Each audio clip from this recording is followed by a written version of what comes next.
क्या सच में हिमालय में हिम मानव मिले हैं और क्या सच में वहाँ पर भगवान शिव रहते हैं? आज आपको पूरा सबूत दिखाएंगे। हिमालय बर्फ की चादर में लिपटी एक ऐसी जगह है जहाँ ऐसा लगता है जैसे कोई दूसरी दुनिया में आ गया हो। और हिमालय इतना बड़ा है कि उसका विस्तार 5 देशों में फैला हुआ है, जिसमें भारत, पाकिस्तान, नेपाल, भूटान और चीन शामिल हैं। हिमालय 1500 हिमनदी से बना है और इसके भीतर 1200 किलोमीटर तक स्वच्छ जल जमा है। वैसे तो यहाँ साल भर पर्यटकों का तांता लगा रहा रहता है, लेकिन यहाँ कई ऐसी जगह भी है जहां आम पर्यटकों का पहुंच पाना काफी मुश्किल है, क्योंकि हिमालय के कुछ इलाके काफी दुर्गम हैं। और तो और हिमालय के बारे में ऐसी बहुत सी बातें हैं जिनमें से कुछ को आप जानते होंगे और कुछ को नहीं। लेकिन आज हम हिमालय के उन अनसुलझे रहस्यों के बारे में बताने जा रहे हैं, जिसके बारे में वैज्ञानिक भी लगातार इसकी असल वजह जानने की कोशिश कर रहे हैं। मिस्टीरियस योगी। दोस्तों, पुराने समय से हिमालय ऋषि मुनियों का निवास स्थान माना जाता है। योगी यहाँ तपस्या करने के लिए जाते हैं, लेकिन सबसे बड़ी बात यह है कि हिमालय के इस ठंडे इलाके में जहां इंसान ढेर सारे कपड़े पहनने के बाद भी खुद को जिंदा रखने में असमर्थ महसूस करता है, वही ये योगी बिना कपड़ों के ही यहाँ तपस्या करते हैं। ये हिमालय के उन दुर्गम इलाकों में तप करते हैं जहां आम इंसान नहीं पहुंच सकते, इसलिए इनको देखना काफी संयोग की बात है। हाल ही में एक वायरल वीडियो में एक योगी को -20 डिग्री सेल्सियस में सिर्फ के लंगोट में हिमालय के पहाड़ियों पे देखा गया है। इस वीडियो को हमारे आर्मी के जवान ने रिकॉर्ड किया है।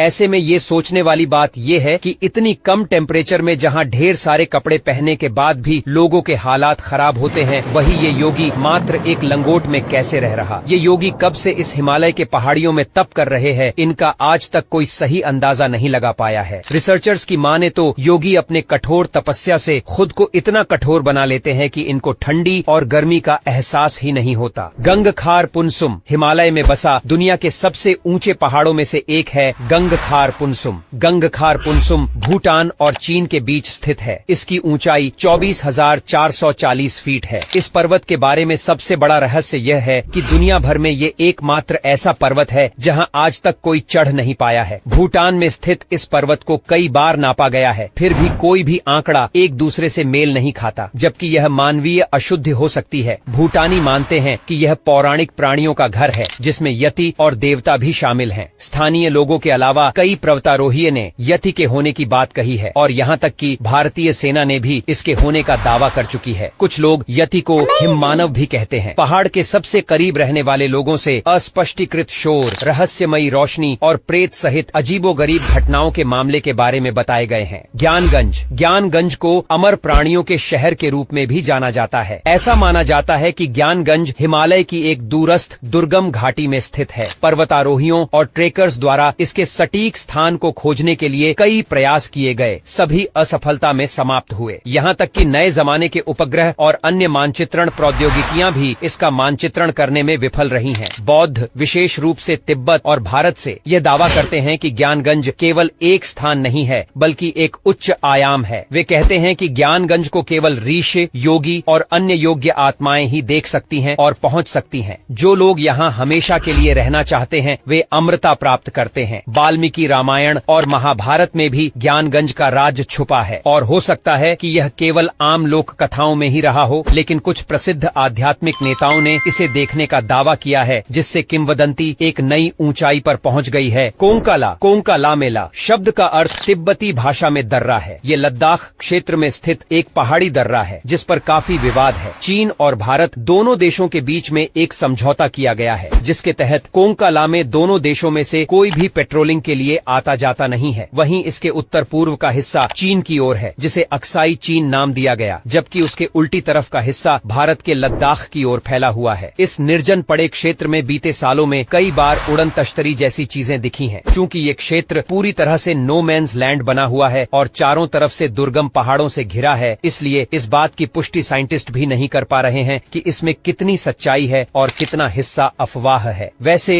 यूएफओ से जुड़ी यहाँ कई घटनाएं दर्ज की गई हैं, जैसे साल 2004 में यहाँ कुछ भारतीय भूविज्ञानी खोज कर रहे थे। इस दौरान वहाँ रोबोट जैसा कुछ स्ट्रक्चर दिखा जो पहाड़ों पर चल रहा था। जैसे ही वैज्ञानिक पास पहुँचे, वो गायब हो गया। साल 2012 में भारतीय सेना ने पंगोंग लेक के ऊपर एक रिबन नुमा ऑब्जेक्ट को उड़ता देखा। इसे समझने के लिए आर्मी ने जैसे ही रडार का इस्तेमाल किया, वो दिखना बंद हो गया, जबकि पहले खुली आंखों से भी दिखाई दे रहा था। गूगल अर्थ की इमेजरी में भी कोंका दर्रे के आसमान में कोई अजीब चीज कई बार दिखी है। फिलहाल विवादित और बहुत दुर्गम होने के कारण इस सीमा पर खास पड़ताल नहीं कर सके हैं, लेकिन ये तय है कि बर्फ और ऊंचे पहाड़ों के बीच यहाँ कुछ तो है जो रहस्यमयी है। गुरुडोंगमार लेक सिक्किम के लाचेन में करीब 5430 मीटर की ऊंचाई पे स्थित दुनिया की सबसे ऊंची झीलों में से एक है गुरुडोंगमार झील। यदि आप अभी झील का दौरा करते हैं, यहाँ तक कि सर्दियों में भी आपको एक छोटा सा स्थान मिलेगा जो बिना जमे रहता है। जहाँ तक इसके रहस्य की बात है, स्थानीय लोगों का मानना है कि एक बार बौद्ध गुरु पद्मसंभव तिब्बत जा रहे थे तो उन्हें रास्ते में प्यास लगी, लेकिन रास्ते में कोई पानी का सोर्स नहीं मिला। चारों तरफ बस बर्फ ही जमा हुआ था। तब उन्होंने इस स्थान को स्पर्श किया और आसपास के लोगों के जीवन को आसान बनाने के लिए इसे स्थिर रहने का आशीर्वाद दिया। मानो या न मानो, आगंतुकों के साथ साथ स्थानीय लोगों का भी यही मानना है कि भीषण ठंडी होने के बावजूद भी यहाँ एक कोने की पानी नहीं जमती है। Unexplained atmosphere. आजकल बढ़ते हुए प्रदूषण की वजह से सांस लेना भी दुश्वार हुआ पड़ा है, लेकिन हिमालय का वातावरण काफी स्वच्छ है, जिसकी वजह से हिमालय की वादियों में रहने वालों को कभी दमा, टीबी, गठिया, संधिवात, कुष्ठ, चर्म रोग, आमवात, अस्थिरोग और नेत्र रोग जैसी बीमारी नहीं होती। हिमालय क्षेत्र के राज्य जम्मू कश्मीर, सिक्किम, हिमाचल, उत्तराखंड, असम, अरुणाचल आदि क्षेत्रों के लोगों का स्वास्थ्य अन्य प्रांतों के लोगों की अपेक्षा बेहतर होता है। इसे ध्यान और योग के माध्यम से और बेहतर करके यहाँ की औसत आयु सीमा बढ़ाई जा सकती है। तिब्बत के लोग निरोगी रहकर कम से कम 100 वर्ष तो जीवित रहते ही हैं। Place of good and bad soul. Himalaya दिन में जितना हसीन और खूबसूरत लगता है, शाम के समय में उतना ही भयानक लगता है। शाम होने के बाद यहाँ बाहर निकलना खतरे से खाली नहीं होता। कुछ लोग ऐसे शिकश का दावा करते हैं जो पलक झपकते ही गायब हो जाते हैं और फिर नजर भी आने लगते हैं। रोहतांग पास में कई ऐसी असाधारण घटनाएं दर्ज की गईं। अबॉइट माउंटेन पे स्थित एक बंगलो काफी हॉन्टेड है। बताया जाता है कि इस ब्रिटिशर्स के समय में एक अबॉइट नामक अंग्रेज ने बनवाया था। उन्होंने इस बंगले अपनी फैमिली के साथ काफी लंबा समय बिताया, फिर बाद में इसे हॉस्पिटल के लिए दान कर दिया। यहाँ हॉस्पिटल के अलावा एक ग्रेवयार्ड और चर्च भी है। हॉस्पिटल के बनते ही यह मरीजों की भीड़ लगने लगी और तभी मोरिसस नाम के एक डॉक्टर को रखा गया। कुछ लोग का कहना था कि उसे भविष्य देखना आता था। वो मरीज को देखते ही उसके मरने का समय बता देता था, लेकिन बाद में जब इस डॉक्टर के बारे खोजबीन की गई तब पता चला कि वो एक मानसिक रोगी था जो मरीजों के मरने का समय बताकर उन पार एक्सपेरिमेंट करता था और बाद में अपनी भविष्यवाणी को सच करने के लिए वो उन्हें मार देता था। इसलिए ऐसा कहा जाता है कि यहाँ आज भी उन मरीजों की आत्मा भटकती है। जो लोग भी यहाँ जाने की कोशिश करते हैं वो मारे जाते हैं, लेकिन ऐसा नहीं है कि यहाँ केवल बुरी आत्माएं ही हैं। यहाँ कई ऐसे भी किस्से सुनने को मिले हैं जहाँ पवित्र आत्माओं ने कई लोगों की जान बचाई है और राह भटके लोगों की मदद की है। Magical herbs. हनुमान जी हिमालय के एक क्षेत्र से ही संजीवनी का पर्वत उखाड़ कर ले गए थे। हिमालय ही एकमात्र ऐसा क्षेत्र है जहाँ दुनिया भर की जड़ी बूटियों का भंडार है। हिमालय की वन संपदा अतुलनीय है। हिमालय में लाखों जड़ी बूटियां हैं जिससे व्यक्ति के हर तरह के रोग को दूर ही नहीं किया जा सकता, बल्कि उसकी उम्र को दोगुना किया जा सकता है। इसके अलावा ऐसी भी कई चमत्कारिक जड़ी बूटियां हैं जिनका वर्णन अथर्ववेद, आयुर्वेद और जड़ी बूटियों के ग्रंथों में मिलता है। सोमवल्ली, संजीवनी बूटी, अरुंधति, ब्रह्म कमल जैसी वनस्पतियां हिमालय के एक विशेष क्षेत्र में पाई जाती हैं। भारतीय चिकित्सा पद्धति में आदिकाल से ही जड़ी बूटियों को विशेष महत्व दिया गया है। अनेक प्राकृतिक फूलों, जड़ी बूटियों और वनस्पतियों की इस सुरम्य स्थली का महत्व जानना जरूरी है। महर्षि चरक ने अपनी चरक संहिता में उल्लेख किया कि हिमालय दिव्य औषधि भूमि में श्रेष्ठ है। तो दोस्तों, आज के लिए बस इतना ही। मिलेंगे नेक्स्ट वीडियो में।